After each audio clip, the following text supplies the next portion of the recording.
Dikisahkan pada masa itu hiduplah seorang pemuda saleh namun sangat miskin bernama Tsabit.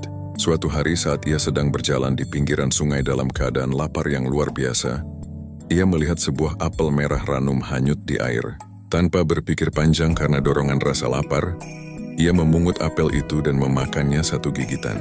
Namun baru saja satu kunyahan masuk ke kerongkongannya, ia tersentak. Hatinya merasa tidak tenang.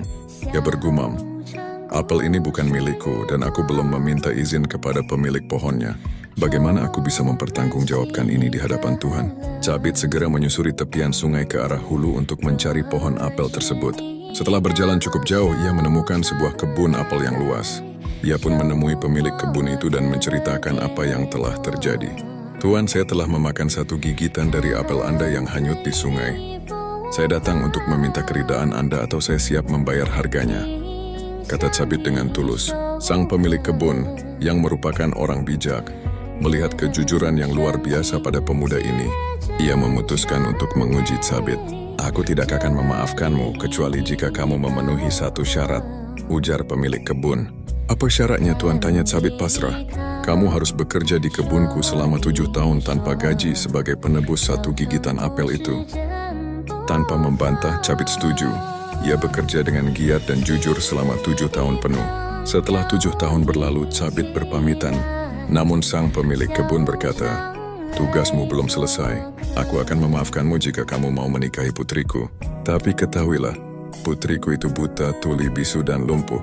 Tsabit tertegun.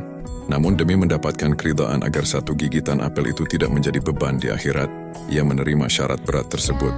Saat malam pengantin tiba, Tsabit memasuki kamar dengan hati berdebar. Ia mengucapkan salam, dan betapa terkejutnya dia ketika seorang wanita yang sangat cantik, sehat, dan sempurna menjawab salamnya sambil berdiri menyambutnya. Tsabit segera keluar menemui ayah mertuanya.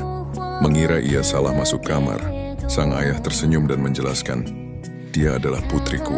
Aku katakan ia buta karena ia tidak pernah melihat kemaksiatan. Ia tuli karena tidak pernah mendengar gibah. Ia bisu karena tidak pernah mengucapkan kata-kata kotor. Dan ia lumpuh karena kakinya tidak pernah melangkah ke tempat yang tidak diridai Allah." Sang pemilik kebun memang sengaja mencari lelaki yang paling jujur dan takut kepada Allah untuk menjadi pendamping putrinya. Dari pernikahan yang penuh keberkahan inilah lahir seorang putra yang kelak menjadi ulama besar dunia, Imam Abu Hanifah. Subhanallah. Allahumma sholli ala Sayyidina Muhammad wa ala ali nabiyyina Muhammad. Amin. Ya Allah ya Rabbal Alamin.